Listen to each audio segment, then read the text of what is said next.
Imaginez-vous dans un nouveau restaurant fraîchement ouvert. L'accueil est plaisant, la déco sympa et les plats sont succulents. Vous en parlez à des amis, ceux-ci sont ravis. Eux-mêmes vont conseiller ce resto à des membres de leur famille, à des amis et autres collègues. Et petit à petit, le restaurant commence à se faire connaître via ce que l'on appelle le bouche à oreille. Dans la majorité des cas, le restaurant ne vous aura pas payé un centime, ni même adressé un remerciement, alors que vous êtes à l'origine de peut-être plusieurs dizaines de clients, car tout cela s'est fait naturellement et de manière transparente. Eh bien, il existe un type d'entreprise qui utilise la puissante force du bouche à oreille pour se développer. Il s'agit du marketing relationnel, aussi appelé marketing de réseau ou MLM, pour multi-level marketing. On parlera de network marketing en anglais. Le problème, en France, c'est que le marketing relationnel est non seulement mal connu, mais en plus à mauvaise presse. En effet, trop souvent, les médias n'en parlent que dans le cas d'arnaque, et malheureusement, il en existe, et très rarement comme une possibilité de réussir. Les médias, pour attirer de l'audience, doivent faire dans le scandale, dans ce qui choque. Mais ceci est un autre débat. Mais effectivement, certaines entreprises sont des systèmes pyramidaux déguisés. Une pyramide, qu'est-ce que c'est au juste? Je vous invite à cliquer sur cette vidéo pour découvrir une animation très bien faite expliquant ce qu'est une pyramide de Ponzi. En résumé, non seulement c'est une arnaque, mais c'est aussi illégal. Le système est basé sur la promesse de faire de miraculeux retours sur investissement, juste avec de l'argent que tout nouvel entrant va apporter. Autrement dit, l'argent des nouveaux paye le bénéfice des anciens. Et si, à un moment donné, les entrants ne sont pas assez nombreux, eh bien la pyramide s'écroule, car les anciens ne perçoivent plus d'argent. Ce qui est important à comprendre est que lorsque vous entrez dans une entreprise de marketing relationnel, vous êtes avant tout le distributeur d'un produit réel, le représentant d'une marque. Sans produit, ou avec un produit fictif, on rentre alors dans un système pyramidal. D'autre part, dans une pyramide, les anciens sont forcément plus riches que les nouveaux. Dans le MLM, même si plus vous rentrez tôt, plus vous êtes avantagé, cela ne garantit pas du tout votre succès. Un nouveau filleul peut très bien mieux développer son affaire et faire mieux que son parent.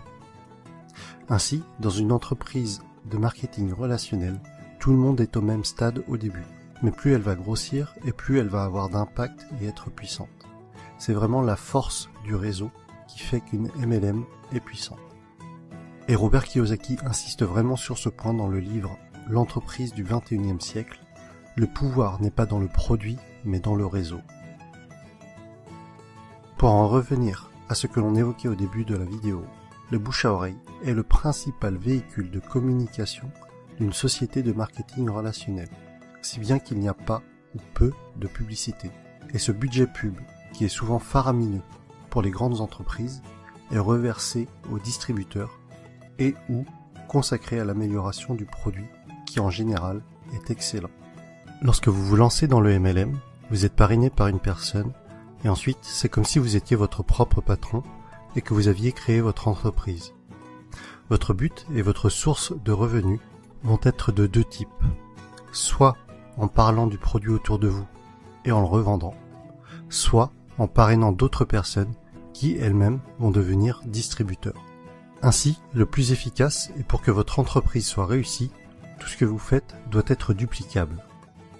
Votre filleul doit avoir les outils pour développer lui aussi son réseau. Dans tous les cas, ce qui est important à retenir est que le succès est partagé. Si votre filleul échoue, vous échouez d'une certaine façon. Votre succès est complètement tributaire du succès des personnes que vous aidez, de vos filleuls et des filleuls de vos filleuls. L'accent doit être mis sur le déploiement de votre réseau et pas sur les ventes directes. Ainsi, ceux qui réussissent le mieux en MLM ne sont pas les vendeurs ou les commerciaux, mais plutôt les personnes pédagogues, les profs et les formateurs. Et personnellement, autant je trouve la réussite personnelle gratifiante, autant aider les autres à réussir l'est encore plus. Autre sujet que je trouve intéressant, c'est que votre entreprise grandit avec vous. Vous gagnez de l'argent en apprenant et en appliquant les méthodes de vos parrains et de votre upline. C'est le terme indiquant les personnes antérieures à vous dans la vie du MLM. Autre point fort du marketing de réseau est que pour devenir distributeur, cela demandera en général un faible investissement financier au départ, contrairement à la majorité des créations de nouveaux business. Aujourd'hui, si vous comptez ouvrir une franchise du type McDo, Subway ou Starbucks, il vous faudra probablement plusieurs centaines de milliers d'euros, alors qu'en MLM, cela vous demandera la plupart du temps quelques centaines d'euros. Ensuite, tout est préparé pour vous. Vous allez avoir votre propre boutique en ligne, tout un tas de plans de formation pour vous, mais aussi pour vos filleuls, ainsi que différents kits de présentation. Un autre point essentiel, et qui pour moi m'attire beaucoup, les entreprises de marketing relationnel offrent des paliers au niveau de leur plan de compensation.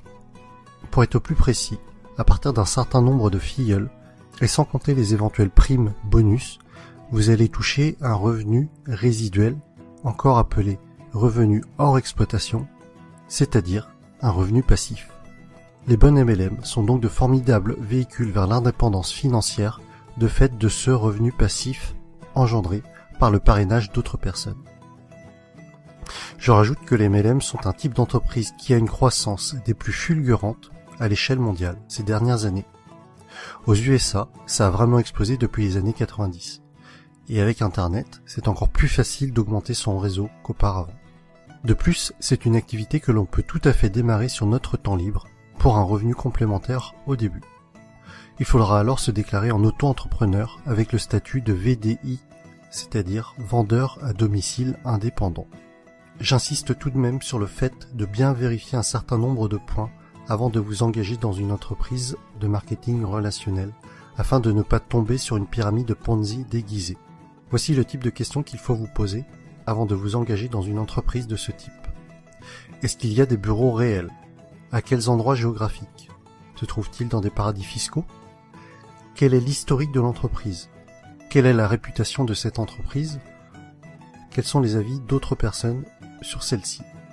En conclusion, et si vous avez suivi mon défi personnel, je pense que vous commencez à comprendre pourquoi est-ce que ce type d'entreprise m'intéresse fortement. Travailler pour ses propres rêves et non pas ceux de quelqu'un d'autre. La possibilité d'avoir des revenus passifs avec cet objectif d'indépendance financière. Partager le succès. Vous savez, à la base, ma chaîne YouTube est quand même le partage des bonnes pratiques, d'idées inspirantes.